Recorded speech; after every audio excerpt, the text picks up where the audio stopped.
इच्छक्तयो वदतां वादिनां वै विवादसंवादभुवो भुवन्ति कुर्वन्ति तेषां पुनरात्ममोहं तस्मै नमोऽनन्तगुणाय भूम्ने। श्रीरूपिणी क्वणयति चरणारविन्दं लीलाम्बुजेन हरिसद्मने मुक्तदोषा संलक्ष्यते स्फटिककुड्य उपेतधाम्नि सम्मार्जतीव यदनुग्रहणीन्ययत्नाः। देहेन्द्रियप्राणमनोभिमानो जीवोऽन्तरात्मा गुणकर्ममूर्तिः सूत्रं महानित्युरुधेः गीतः संसार आधावति कालतन्त्रः। यस्वानुभावमखिलश्रुतिसारमेकम् अध्यात्मदीपमतितीर्षतां तमोन्धं संसारिणां करुणयाः पुराणगुह्यं तं व्याससूनुमुपयामि गुरुं मुनीनां। पुनश्च भूयात् भगवत्यनन्ते रतिः प्रसङ्गश्च तदाश्रयेषु महत्सु याम्यामुपयामि दृष्टिं मैत्र्यस्तु सर्वत्र नमो द्विजेभ्यः। राजा परीक्षित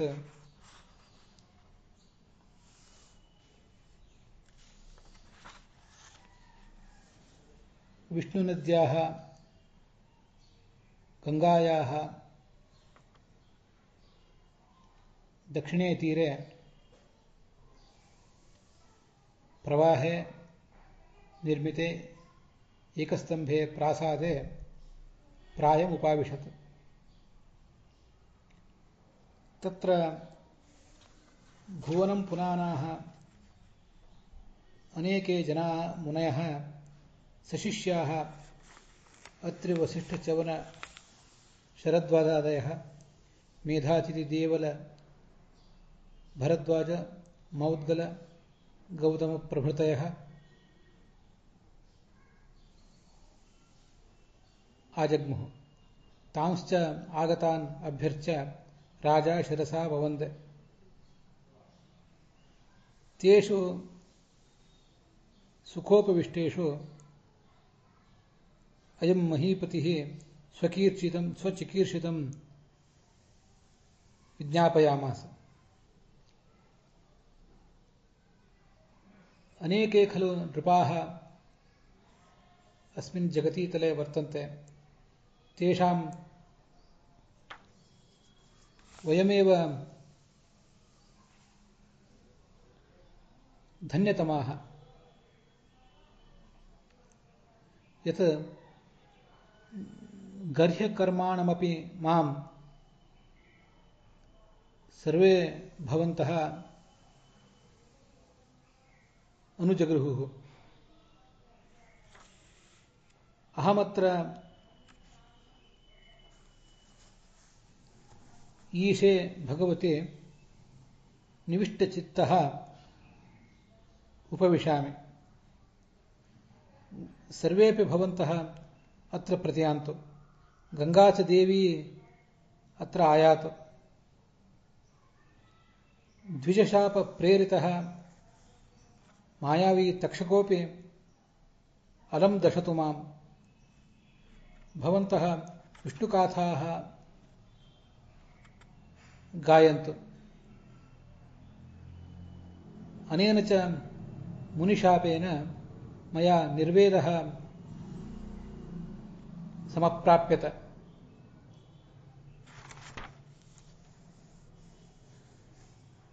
भवताम् आगमनापदेशेन अनन्ते भगवते मम पुनः रतिः भूयात्। तदाश्रयेषु साधुषु प्रसङ्गोपि भवेन्नाम। यां सृष्टिम् अहम् आगामिनि काले प्राप्तास्मि तत्र तेषु सर्वेषु जन्मसु द्विजेभ्यः मम मैत्री अस्तु, भक्तिरस्तु इति ಪ್ರಾರ್ಥಯಾಂ ಬಭೂವ. 1ನೇ ಸ್ಕಂದದ 19ನೇ ಅಧ್ಯಾಯದ 16ನೇ ಶ್ಲೋಕ ನಾವು ಇವತ್ತು ನೋಡಬೇಕು. ಮಂಗಲಾಚರಣೆ ಮಾಡುವಾಗ ಭಗವಂತನ, ಭಗವತಿಯ, ಮುಖ್ಯ ಪ್ರಾಣನ, ಶಿವನ ಅಂಶ ಸಂಭೂತನಾದ ಶುಕಾಚಾರ್ಯನ, ಸಕಲ ಸಾಧು ಸತ್ಪುರುಷರ ಸ್ತೋತ್ರ ಮಾಡುವಂಥ ಒಂದು ಶ್ಲೋಕವನ್ನು ಕೂಡ ಮಂಗಲಾಚರಣೆಯಲ್ಲಿ ಕೊನೆಗೆ ನೋಡಿದ್ದೇವೆ. ಅದರಲ್ಲಿ ಆ ಮೊದಲ 3 ಶ್ಲೋಕಗಳು 3-4 ಶ್ಲೋಕಗಳು ಬೇರೆ ಬೇರೆ ಕಡೆ ಬಂದದ್ದು. ಪುನಶ್ಚ ಭೂಯಾತ್ ಅಂತ ಸಾಧು ಸತ್ಪುರುಷನನ್ನೇನು ಸ್ತೋತ್ರ ಮಾಡಿದ್ದೇವೆ, ಅದು ಇದೇ ಪ್ರಸಂಗದಲ್ಲಿ ಇವತ್ತು ಈ 19ನೇ ಸ್ಕಂದದ 16ನೇ ಶ್ಲೋಕದ ರೂಪದಲ್ಲಿ ಇವತ್ತು ನಾವು ಕೇಳಬೇಕಾದದ್ದು. ತಕ್ಷಕ ನನ್ನನ್ನು ಕಚ್ಚುವುದಾದರೆ ಕಚ್ಚಲೆ, ನೀವು ಭಗವಂತನ ಕೀರ್ತನೆಗಳನ್ನು ಮಾಡ್ತಾ ಇರಿ, ಗಂಗಾದೇವಿ ಇಲ್ಲಿ ನಿಜ ರೂಪದಿಂದ ನನ್ನ ಬಳಿಗೆ ಬರಲಿ, ನಾನು ಜನ್ಮ ಪಾವನ ಆಗಲಿ ಅಂತ ಹೀಗೆಲ್ಲ ಅವನು ಕೇಳ್ಕೊಂಡ.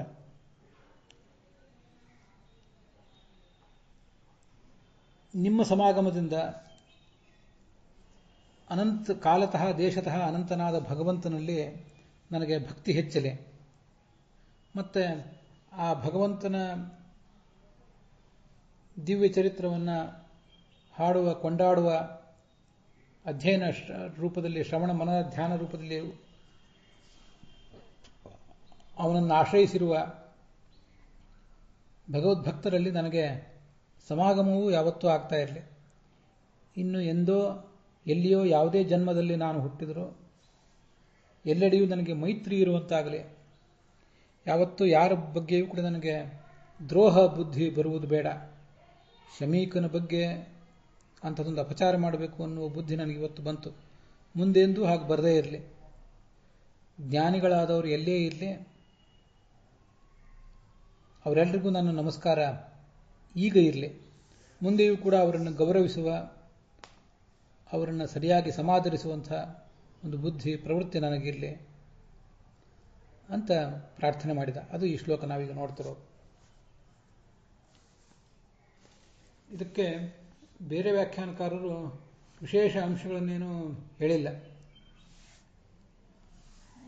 ವಿಜಯಧ್ವಜರು ಕೂಡ ಇದಕ್ಕೆ ಬಹಳ ಬೇರೆ ಅಂಶಗಳನ್ನೇನು ಹೇಳಲಿಲ್ಲ. ಒಂದಿಷ್ಟು ಯಾದವಾರ್ಯರು ಅದ್ರ ಬಗ್ಗೆ ವರ್ಣನೆ ಮಾಡ್ತಾರೆ. ರಾಧಾಕೃಷ್ಣರು ಹೇಳ್ತಾರೆ, ಪರೀಕ್ಷಿತ ಸರ್ವಾತ್ಮನ ಅಹಂಕಾರ ಪರಿತ್ಯಕ್ತ. ಈ ಪರೀಕ್ಷಿತ ಪೂರ್ಣವಾಗಿ ಅಹಂಕಾರವನ್ನು ಬಿಟ್ಟಿದ್ದಾನೆ, ಆದ್ದರಿಂದಲೇ ಭಗವಂತನಲ್ಲಿ ಮನಸ್ಸನ್ನು ದೃಢವಾಗಿ ಇಟ್ಟಿದ್ದಾನೆ.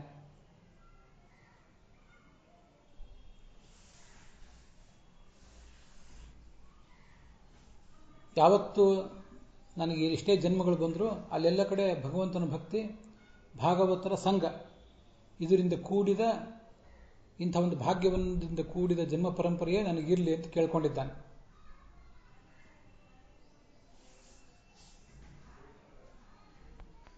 ಈಗಾಗಲೇ ಹೇಳಿದೆ, ವಿಜಯಧ್ವಜರು ಅದಕ್ಕೆ ಹೆಚ್ಚಿನ ಅರ್ಥಗಳನ್ನೇನು ಬರೆದಿಲ್ಲ ಅಂತ. ಯಾದವಾರ್ಯರು ಒಂದಷ್ಟು ಅರ್ಥ ಬರೆದಿದ್ದಾರೆ, ಗುರುಗಳಾದ ಪುರಾಣಿಕಾಚಾರ್ಯರು ಅದನ್ನೇ ಅನುವಾದಿಸಿದ್ದಾರೆ. ತನಗೆ ಜನ್ಮಾಂತರಗಳು ಬಂದರೂ ಕೂಡ ಅಲ್ಲಿ ವಿಷ್ಣುವಿನಲ್ಲಿ ಮತ್ತು ವಿಷ್ಣುವಿನ ಭಕ್ತರಲ್ಲಿ ನನಗೆ ಭಕ್ತಿ ಇರುವಂತಾಗಲಿ. ಯಾಮ್ ಸೃಷ್ಟಿ ಉಪಯಾಮಿ, ಸೃಷ್ಟಿ ಅಂದರೆ ನಮ್ಮ ಜನ್ಮ ಅಂತ ಅರ್ಥ. ನಮಗಾಗುವ ಜನ್ಮಗಳು, ಇಲ್ಲಿ ಅವನ ಸೃಷ್ಟಿ ಅಂದರೆ ಅವನಿಗೆ ಸಿಗುವಂಥ ಜನ್ಮ.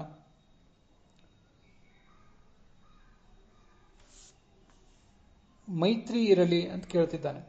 ಸಮರಾದವರಲ್ಲಿ, ನನಗೆ ಸಮರಾದವರಲ್ಲಿ ಮೈತ್ರಿ ಇರಲಿ, ನೀಚರಾದವರಲ್ಲಿ ದಯಾ ಇರಲಿ, ನನಗಿಂತ ಕೆಳಗಿನವರಲ್ಲಿ ಯಾವತ್ತೂ ಕರುಣೆ ಇರಲಿ, ಅವ್ರ ಬಗ್ಗೆ ಹೀನ ಬುದ್ಧಿ ಬೇಡ.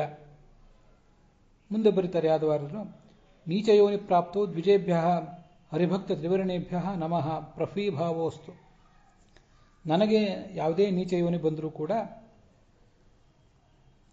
ದ್ವಿಜರು ಅಂದರೆ ಜ್ಞಾನಿಗಳು, ಹರಿಭಕ್ತರಾದ ತ್ರೈವರ್ಣಿಕರು, ಅವ್ರ ಬಗ್ಗೆ ನನಗೊಂದು ನಮ್ರತೆ ಇರಲಿ, ಅವರೆದುರಿಗೊಂದು ನಮ್ರತೆ ಇರಲಿ, ಅಹಂಕಾರ ಬರುವುದು ಬೇಡ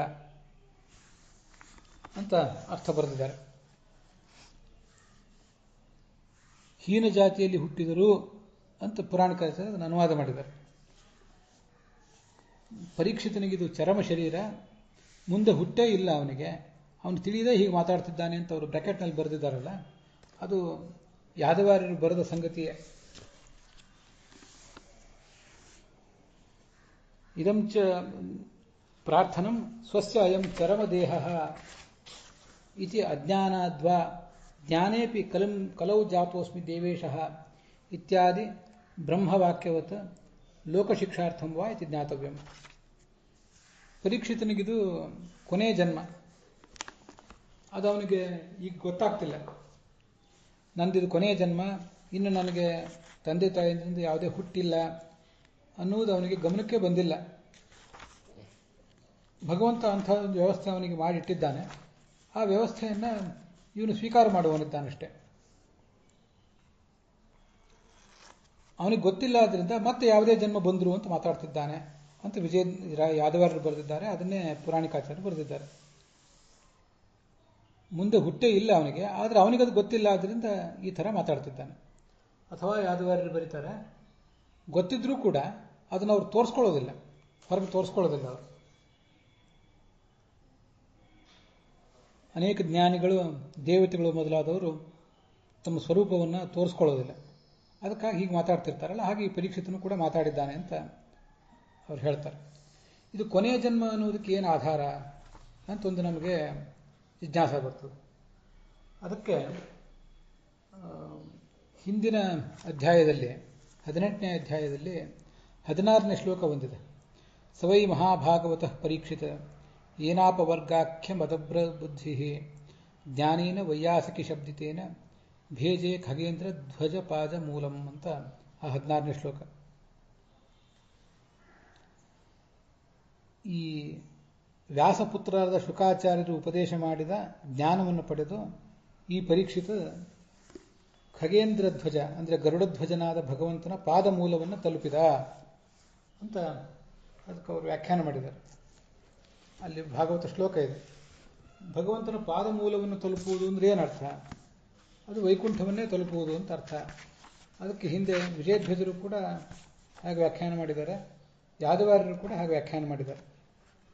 ಅದನ್ನು ನಾವು ಈ ಸಂದರ್ಭದಲ್ಲಿ ನೆನಪು ಮಾಡ್ಕೊಳ್ಬೇಕು. ಹಿಂದೆ ಅದನ್ನು ನೋಡಿದ್ವೋ ಇಲ್ವೋ, ಈಗಂತೂ ನೆನಪು ಮಾಡ್ಕೊಳ್ಬೇಕು. 17ನೇ ಅಥವಾ 16ನೇ ಶ್ಲೋಕ ಅದು. ಅಲ್ಲಿ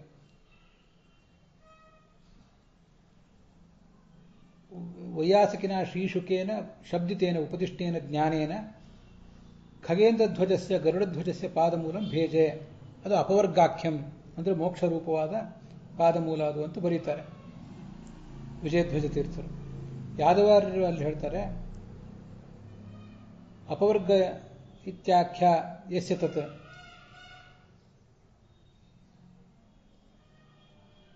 ಖಗೇಂದ್ರ ಧ್ವಜಸ್ಯ ಹರೇಃ ಪಾದಮೂಲಂ ವೈಕುಂಠಂ ಭೇಜೆ. ಗರುಡಧ್ವಜನ ಪಾದಮೂಲವನ್ನು ತಲುಪಿದವನು, ಅದಕ್ಕೆ ಅಪವರ್ಗ ಅಂತ ಹೆಸರಿದೆ.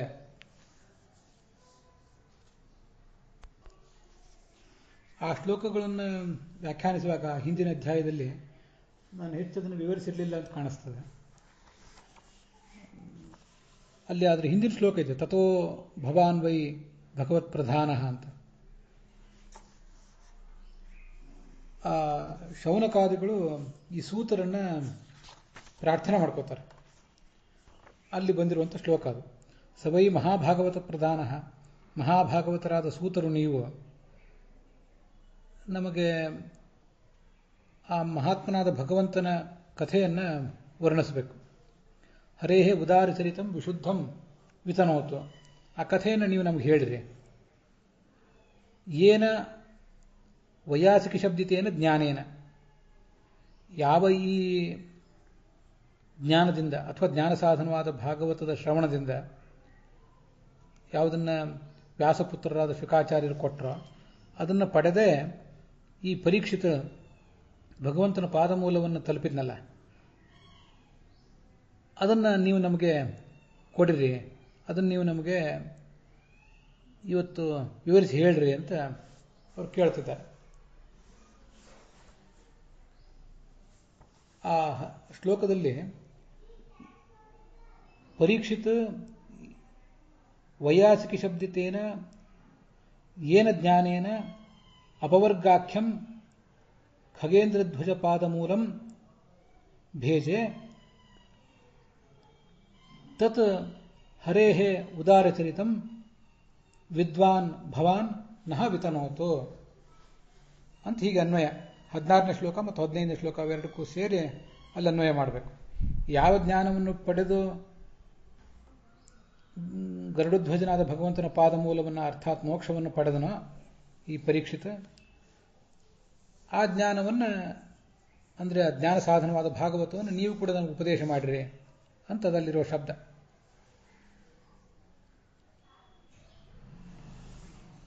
ಹೆಚ್ಚು ಕಡಿಮೆ ಎಲ್ಲರೂ ಕೂಡ ಅದೇ ಥರ ವ್ಯಾಖ್ಯಾನ ಮಾಡಿದ್ದಾರೆ.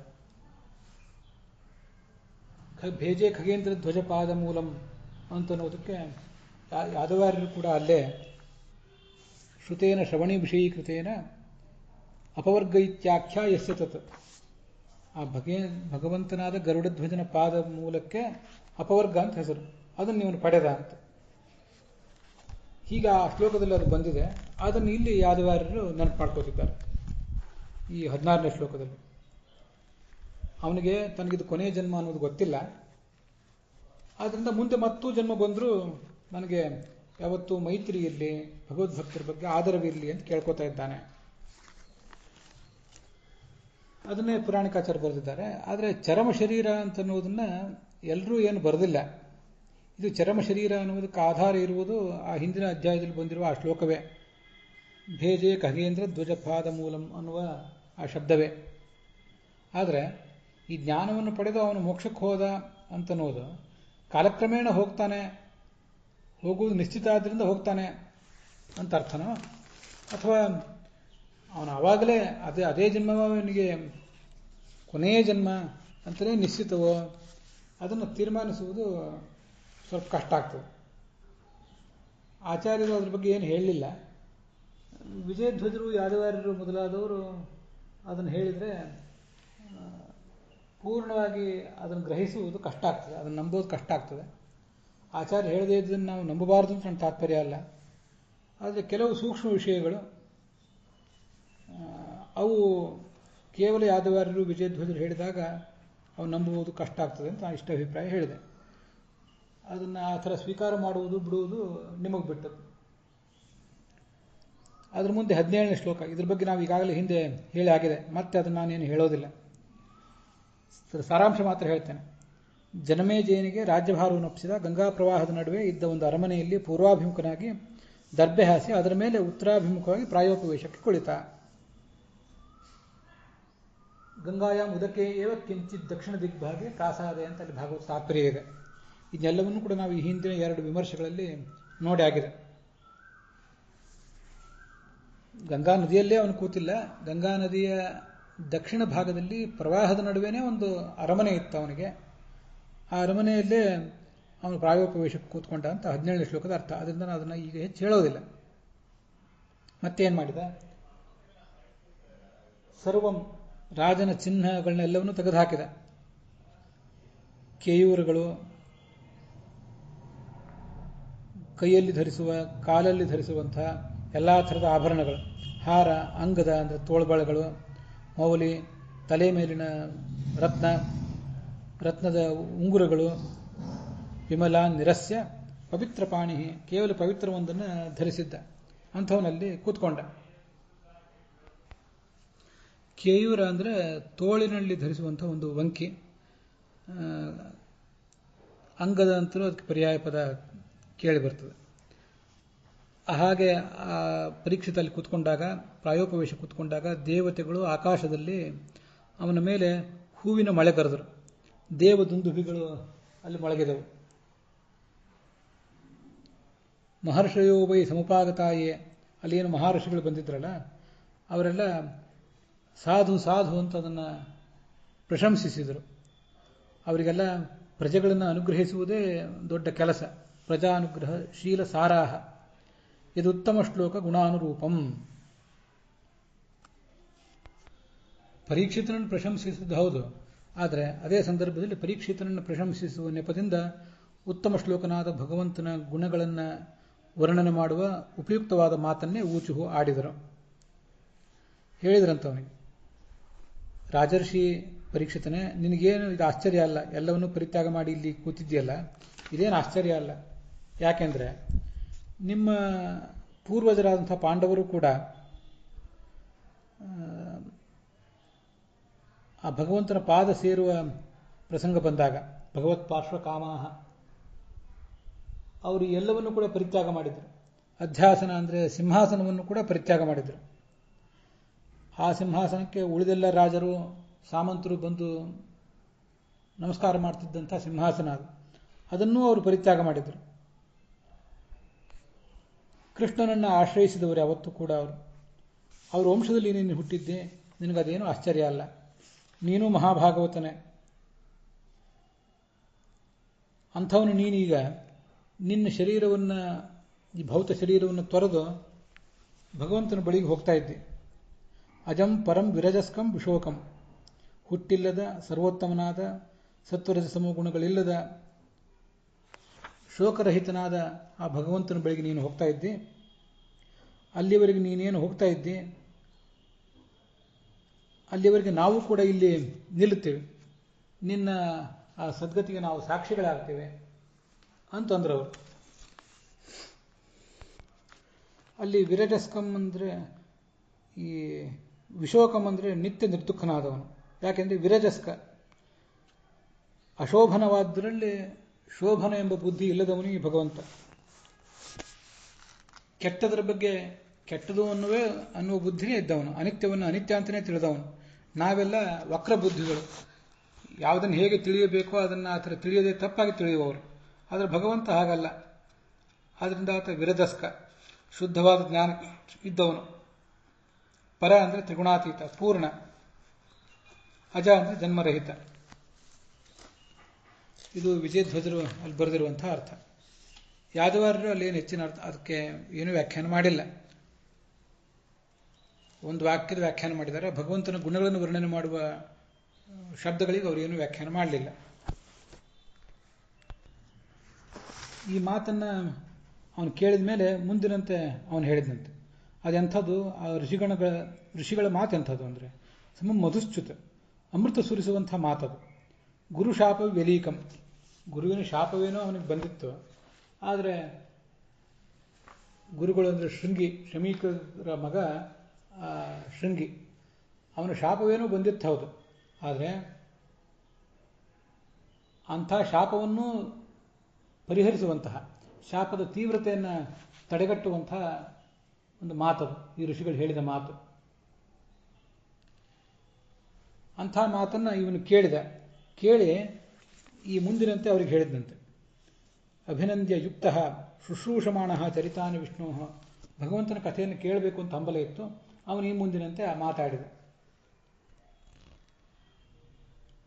ಗುರುಚ ಅವ್ಯಲೀಕಂ, ಗುರುಶಾಪ ವ್ಯಲೀಕಂ ಅಂತ ನಾವೀಗ ಪಾಠ ಇಟ್ಕೊಂಡಿರೋದು. ಅದಕ್ಕೆ ಗುರೋಹ ಬ್ರಾಹ್ಮಣ ಕುಮಾರಸ್ಯ ಶಾಪಂ ವ್ಯಲೀಕಯತಿ, ಬ್ರಾಹ್ಮಣ ಕುಮಾರನಾದ ಶೃಂಗಿಯ ಶಾಪವನ್ನು ಸುಳ್ಳು ಮಾಡುವಂತಹ ಮಾತಿದು. ಇದು ವಿಜಯಧ್ವಜರು ಬರೆದ ಅರ್ಥ. ವ್ಯಲೀಕಯತಿ ಫಲತಃ ಅಮೃತಂ ಕರೋತಿ, ಶಾಪ ಸುಳ್ಳಾಗೋದಿಲ್ಲ, ಆದರೆ ಶಾಪದ ಫಲ, ಅವನು ಕೊಟ್ಟ ಶಾಪವೇನು ತಪ್ಪಲ್ಲ, ಆದರೆ ಶಾಪದ ಫಲ ತಟ್ಟುವುದಿಲ್ಲ. ನತು ಸರ್ಪದರ್ಶನ ಅಭಾವಮಿತಿ ಗುರುಶಾಪ ವ್ಯಲೀಕಂ, ಸರ್ಪ ಕಚ್ಚುತ್ತದೆ, ಕಚ್ಚಿದ ಮೇಲೆಯೂ ಕೂಡ ಅದರಿಂದ ಆಗಬೇಕಾದ ದುರ್ಮರಣದ ಒಂದು ದೋಷ ಅವನಿಗೆ ಬರೋದಿಲ್ಲ ಅಂತಿದು. ಗುರು ಶಾಪ ವ್ಯಲೀಕ, ವ್ಯಲೀಕ ಅಂದರೆ ವ್ಯಲೀಕಯತಿ, ವಿಫಲವನ್ನಾಗಿ ಮಾಡ್ತದೆ ಅಂತ.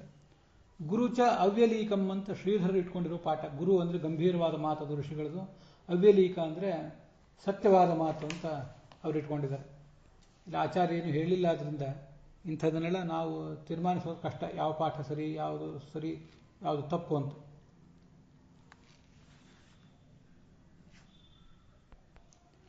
ಆದರೂ ನನಗೆ ವಿಜಯಧ್ವಜರು ಯಾದವಾರರು ಇಟ್ಕೊಂಡ ಪಾಠಕ್ಕಿಂತ ಗುರುಚ ಅವ್ಯಲೀಕಂ, ಗಂಭೀರವಾದ ಅರ್ಥವಿದ್ದದ್ದು, ಅವ್ಯಲೀಕಂ ಯಥಾರ್ಥವಾದ ಮಾತು ಅನ್ನೋ ಪಾಠ ನನಗೆ ಇದರಲ್ಲಿ ಹಿಡಿಸಿದೆ. ಮುಂದೆ ರಾಜ ಅವರಿಗೆ ಹೇಳಿದ, ಸಮಾಗತ ಸರ್ವತ ಏವ ಸರ್ವ, ನೀವೆಲ್ಲ ಜ್ಞಾನಿಗಳು ಕೂಡ ಇಲ್ಲಿ ಬಂದಿದ್ದೀರಿ. ಹೇಗೆ ಬಂದಿದ್ದೀರಿ ಅಂದರೆ ಊರ್ಧ್ವಲೋಕದಲ್ಲಿ ವೇದಗಳು ಮೂರ್ತಿಮತ್ತಾಗಿ ಕಾಣಿಸಿಕೊಳ್ಳುವಂತೆ ನೀವಿಲ್ಲಿ ಬಂದಿದ್ದೀರಿ.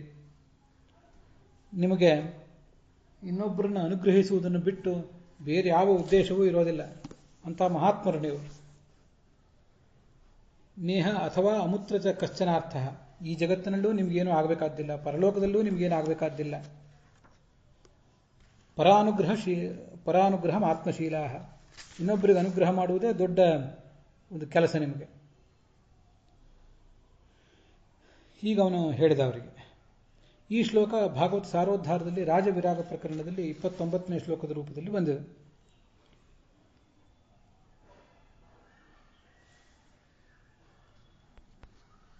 ತ್ರಿಪೃಷ್ಠ ಅಂತಲ್ಲಿ ಶಬ್ದ ಇದೆಯಲ್ಲ, ವೇದಾ ಯಥಾಹ ಮೂರ್ತಿಧರಾಹ ತ್ರಿಪೃಷ್ಠೆ.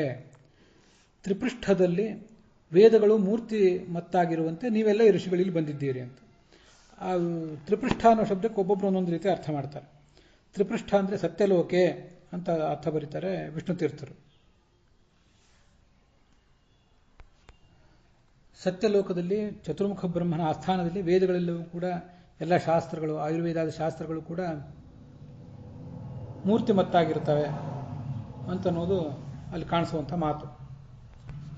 ವಿಜಯಧ್ವಜರು ಎಲ್ಲರೂ ಯಾದವಾರರು ಎಲ್ಲರೂ ಕೂಡ ಅದನ್ನು ಸತ್ಯಲೋಕ ಅಂತಲೇ ಅರ್ಥ ಬರೆದಿದ್ದಾರೆ. ಪುರಾಣಿಕಾಚಾರ್ಯ ಮಾತ್ರ ಊರ್ಧ್ವಲೋಕದಲ್ಲಿ ಅಂತ ಯಾಕೆ ಅರ್ಥ ಬರೆದಿದ್ದಾರೆ ಅಂತ ಗೊತ್ತಾಗೋದಿಲ್ಲ. ಅದ್ರ ಬಗ್ಗೆ ಹೆಚ್ಚಿಂದೇನು ನಮಗಿಲ್ಲಿ ಹೇಳಲಿಕ್ಕೆ ಸಾಧ್ಯ ಆಗೋದಿಲ್ಲ. ಶ್ರೀಧರರು, ವೀರರಾಘವರು ಮೊದಲಾದ ಕೂಡ ಅದನ್ನು ಸತ್ಯಲೋಕ ಅಂತಲೇ ವ್ಯಾಖ್ಯಾನಿಸಿದ್ದಾರೆ. ಇದು 29ನೇ ಶ್ಲೋಕ ಆ ಭಾಗವತ ಸಾರೋದ್ಧಾರದಲ್ಲಿ. ಈಗ ನಿಮ್ಮನ್ನೊಂದು ಪ್ರಶ್ನೆ ಕೇಳ್ತಿದ್ದೇನೆ ನಾನು. ತತಶ್ಚ ವಃ ಪ್ರಶ್ನಮಿಮಂ ವಿಪೃಚ್ಛೆ ಅಂತ ಕೊನೆಯ ಶ್ಲೋಕ ಈ ಅಧ್ಯಾಯದಲ್ಲಿ. ಶ್ರದ್ಧೆಯಿಂದ ಕೇಳ್ತಾ ಇದ್ದೇನೆ. ವಿಸ್ರಭ್ಯ ವಿಪ್ರಾಯತಿ ಕೃತಕೃತ್ಯತಾಯಾಮ್. ಸಾಧಕನಾದವನು ಏನು ಮಾಡಬೇಕು? ಯಾವತ್ತೂ ಸಾಧಕನಾದವನು ಮರಣ ದೂರ ಇರಲಿ ಸಮೀಪ ಇರಲಿ ಏನು ಮಾಡಬೇಕು ಅನ್ನೋದ್ರ ಬಗ್ಗೆ ನನ್ನದೊಂದು ಜಿಜ್ಞಾಸೆ ಇದೆ. ಅದರಲ್ಲೂ ಸರ್ವಾತ್ಮನ ಮ್ರಿಯಮಾಣೈಸ್ತು ಕೃತ್ಯಂ. ಸಾವೇ ಸಮೀಪದಲ್ಲಿದ್ದವನು ಏನು ಮಾಡಬೇಕು ಅಂತ ಅನ್ನೋದು ಇನ್ನೂ ಹೆಚ್ಚಿನ ಮಹತ್ವದ್ದಾಗ್ತದೆ. ಅದಕ್ಕಾಗಿ ನಾನು ನಿಮ್ಮನ್ನು ಕೇಳ್ತಾ ಇದ್ದೇನೆ.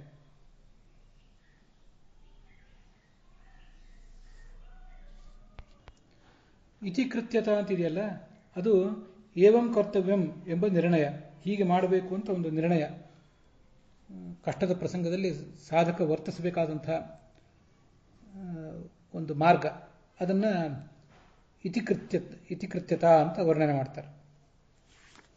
ಅದರಿಂದ ಅಲ್ಲಿ ವಿಸ್ರಭ್ಯ ವಿಪ್ರಾಹ ಇತಿಕೃತ್ಯತಾಯಾಮ್. ಇತಿಕೃತ್ಯತ ಅಂತ ಅನ್ನೋದು ಒಂದೇ ಶಬ್ದ.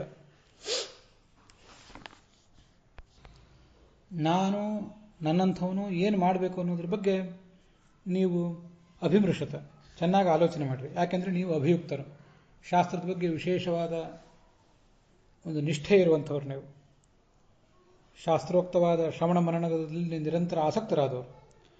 ಅದ್ರ ಬಗ್ಗೆ ಆಲೋಚನೆ ಮಾಡಿರಿ, ನನಗೆ ಅದನ್ನು ಹೇಳಬೇಕು ಕೂಡ ನೀವು ಅಂತ ಕೇಳ್ಕೊತಿದ್ದಾನೆ.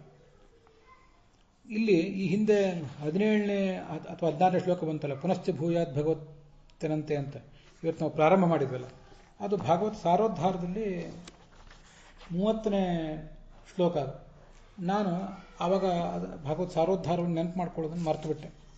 ಈಗ ಅದನ್ನು ಇನ್ನೊಂದು ಸರಿ ಹೇಳ್ತಿದ್ದೇನೆ.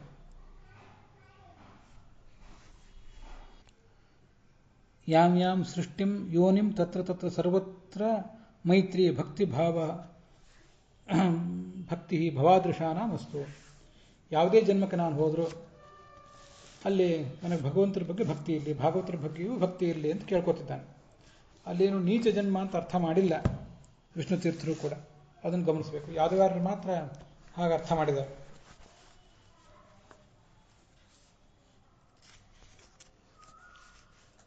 ತದನೇನ ದ್ವಿತೀಯೇ ನವಕೆ ತನ್ಮಾಹಾತ್ಮ್ಯ ಶ್ರವಣಂ ಕೀರ್ತನಂ ತಸ್ಯ ನಾಮ್ನಾಂ ಚ ಅರ್ಚನಂ ವಂದನಂ ಸಖ್ಯಂ ಇತಿ ಪಂಚಕಂ ಸೂಚಿತಂ ಭವತಿ ಅಂತಾರೆ ವಿಷ್ಣು ತೀರ್ಥರು. ಭಗವಂತನ ಮಹಾತ್ಮ ಶ್ರವಣ, ಹರಿನಾಮ ಕೀರ್ತನ, ಹರಿಸ್ಮರಣ, ಹರಿಭಕ್ತರ ಅರ್ಚನ, ವಂದನ, ಪಾದಸೇವಾ ಇದನ್ನೆಲ್ಲ ಮಾಡ್ತಿದ್ದಾನವನು. ನೀವೆಲ್ಲ ಇಲ್ಲಿಗೆ ಬಂದಿದ್ದೀರಿ ಹರಿಭಕ್ತರಾದವರು, ಭಗವದ್ಭಕ್ತರು ಅಂತ ಅವರನ್ನು ಕೃತಜ್ಞತೆಯಿಂದ ಸ್ತುತಿಸಿ ಅವರ ಬಗ್ಗೆ ಸಖ್ಯ ಭಕ್ತಿಯನ್ನು ಮಾಡ್ತಿದ್ದಾನೆ. ಮುಂದೆ ಆ ಬಾಹ್ಯರೂಪ, ಬಿಂಬರೂಪ ಅವುಗಳ ಸೇವಾ ಅದು ಮಾಡಬೇಕು ನಾವು.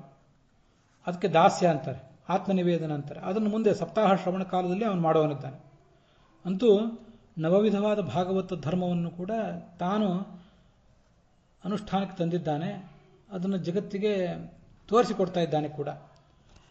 ಅರ್ಚನಂ ವಂದನಂ ದಾಸ್ಯಂ ಸಖ್ಯಂ ಆತ್ಮನಿವೇದನಂ ಇತಿ ಪುಂಸಾರ್ಪಿತಾ ಭಕ್ತಿ ಭಕ್ತಿಶ್ಚೇನ್ನವಲಕ್ಷಣ. ಅರ್ಚನಂ ವಂದನಂ ದಾಸ್ಯಂ ಸಖ್ಯಂ ಆತ್ಮನಿವೇದನಂ.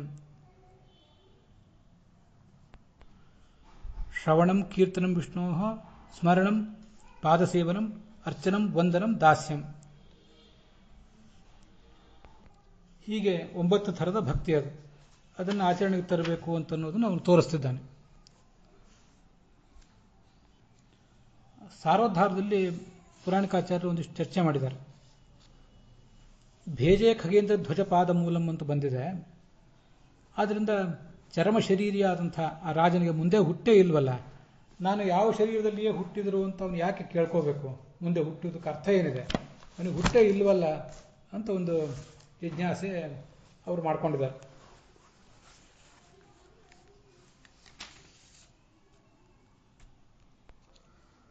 ಹಾಗಾಗಿ ಮುಕ್ತನಾಗಲಿರುವ ಈ ಪರೀಕ್ಷಿತನಿಗೆ ಮತ್ತೊಂದು ಜನ್ಮ ಅಂದರೆ ಏನರ್ಥ ಅಂತ. ಅದಕ್ಕೆ ಪುರಾಣಿಕಾಚಾರ್ಯರು ಈ ಬೃಹದಾರಣ್ಯಕ ಉಪನಿಷತ್ತಿನ ಅನ್ಯನ್ನವತರಂ ಕಲ್ಯಾಣ ರೂಪಂ ಕಲ್ಯಾಣತರಂ ರೂಪಂ ಕುರುತೆ ಅಂತ ಬೃಹದಾರಣ್ಯಕದ 6ನೇ ಅಧ್ಯಾಯದಲ್ಲಿ ಬರುವಂಥ ಒಂದು ಉಪನಿಷತ್ ವಾಕ್ಯವನ್ನು ಮಂತ್ರವನ್ನು ನೆನಪು ಮಾಡಿಕೊಂಡಿದ್ದಾರೆ. ಮುಕ್ತಿ ಹೊಂದುವ ಜ್ಞಾನಿಗೆ ಅವನ ಸ್ವರೂಪ ಶರೀರದಲ್ಲಿಯೇ ಪುನಃ ಜನನ ಆಗ್ತದಂತೆ. ಪುನಃ ಅಲ್ಲ, ಜನನ ಆಗ್ತದೆ. ಸಂಸಾರದಲ್ಲಿ ಈ ಹಿಂದೆ ಅಂಥದೊಂದು ಶರೀರ ಅವನಿಗೆ ಎಂದೂ ಬಂದಿರಲಿಲ್ಲ. ಆದರೆ ಮುಕ್ತಿಗೆ ಹೋದ ಮೇಲೆ ಅಂಥ ಒಂದು ಮಂಗಳಕರವಾದಂಥ ರೂಪ ಅವನಿಗೆ ಬರ್ತದೆ. ಅದನ್ನು ಆ ಭಗವಂತ ತಾನು ಮಾಡಿಕೊಡ್ತಾನೆ ಅಂತ ಅದರ ಅಭಿಪ್ರಾಯ. ಮತ್ತೆ ಆನಂದಮಾಲಾ ಅನ್ನೋ ಒಂದು ಗ್ರಂಥವನ್ನು ಕೂಡ ಪುರಾಣಿಕಾಚಾರ್ಯರು ಉದ್ಧರಿಸ್ತಾರೆ. ಅದು ಎಲ್ಲಿದೋ ನಂಗೆ ಗೊತ್ತಿಲ್ಲ. ಶ್ವೇತದ್ವೀಪದಲ್ಲಿ ಮುಕ್ತರಾದವರು ವಾಸುದೇವನಿಂದ ಮಾಯೆಯಲ್ಲಿ ಪುತ್ರರಾಗಿ ಜನಿಸ್ತಾರಂತೆ. ಶ್ವೇತದ್ವೀಪ ಅನ್ನುವ ಗ್ರಂಥದಲ್ಲಿ ನಾನು ಗ್ರಂಥ ಅಂತ ಸ್ವಲ್ಪ ವ್ಯತ್ಯಾಸವಾಗಿದೆ. ಶ್ವೇತದ್ವೀಪ ಅನ್ನುವ ಲೋಕದಲ್ಲಿ ಮಾಯಾದೇವಿಯಲ್ಲಿ, ಲಕ್ಷ್ಮೀದೇವಿಯಲ್ಲಿ ವಾಸುದೇವನಿಂದ ಈ ಭಕ್ತರಾದವರೆಲ್ಲೂ ಕೂಡ ತಮ್ಮ ಸ್ವರೂಪ ಶರೀರದಿಂದ ಪುತ್ರರಾಗಿ ಜನಿಸ್ತಾರೆ. ಅದು ಅವರ ಚರಮ ಶರೀರಕ್ಕೆ ಸಮಾನವಾದಂಥ ಸುಂದರವಾದಂಥ ಆಕಾರ ಇರ್ತದೆ. ಈ ಭೂಲೋಕದಲ್ಲಿ ಅವರು ಸಾಧನೆ ಮಾಡುವಾಗ ಏನೊಂದು ಚರ್ಮ ಶರೀರ ಅವರಿಗೆ ಬಂದಿತ್ತು, ಅಂಥ ಶರೀರಕ್ಕೆ ಸಮಾನವಾಗಿರ್ತದೆ. ಅಂಥ ಒಂದು ರೂಪದಿಂದ ಅವರು ಮುಕ್ತಿಯಲ್ಲಿ ಆ ಶ್ವೇತದ್ವೀಪದಲ್ಲಿ ಆ ಮಾಯಾದೇವಿಯಲ್ಲಿ ವಾಸುದೇವನಿಂದ ಜನಿಸ್ತಾರೆ, ಅಂದರೆ ವ್ಯಕ್ತರಾಗ್ತಾರೆ.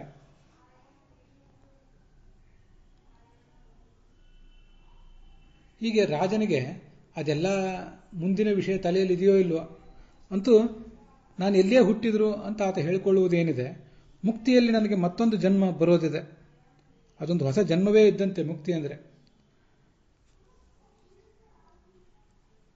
ಆ ಜನ್ಮ ನನಗೆ ಬಂದಾಗ ಕೂಡ ಯಾವತ್ತೂ ಭಗವಂತನಲ್ಲಿ ಭಕ್ತಿ ಇರಲಿ, ಮುಕ್ತಿಯಲ್ಲಿಯೂ ಕೂಡ ಭಗವಂತನ ಬಗ್ಗೆ, ಭಗವಂತನ ಭಕ್ತರ ಬಗ್ಗೆ ನನಗೊಂದು ಭಕ್ತಿ ಇರಲಿ ಅಂತ ಅವನು ಕೇಳ್ಕೋತಿದ್ದಾನೆ. ಇದು ಅವನ ಅಭಿಪ್ರಾಯ.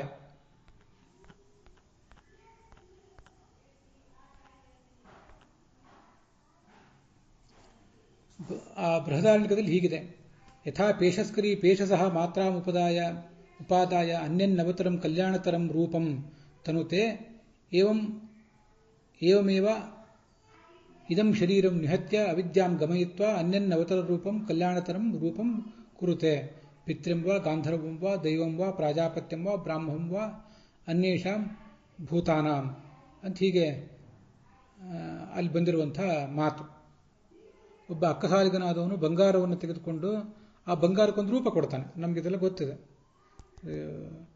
ಯಾರಿಗೆ ಯಾವ ಥರದ ಆಭರಣ ಬೇಕಾಗಿದೆಯೋ ಅಂಥ ಒಂದು ಆಭರಣವನ್ನು ಮಾಡಿಕೊಡ್ತಾನೆ ಆ ಬಂಗಾರದಿಂದ.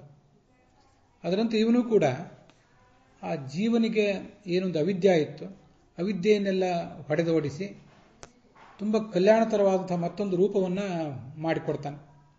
ಕೆಲವರು ಅದರಲ್ಲಿ ದೇವತೆಗಳು, ಕೆಲವರು ಋಷಿಗಳು, ಕೆಲವರು ಪಿತೃಗಳು, ಕೆಲವರು ಗಂಧರ್ವರು, ಕೆಲವರು ಪ್ರಜಾಪತಿಗಳು, ಹೀಗೆ ಅನೇಕ ಥರದ ರೂಪ ಇದ್ದವರು ಇರ್ತಾರೆ.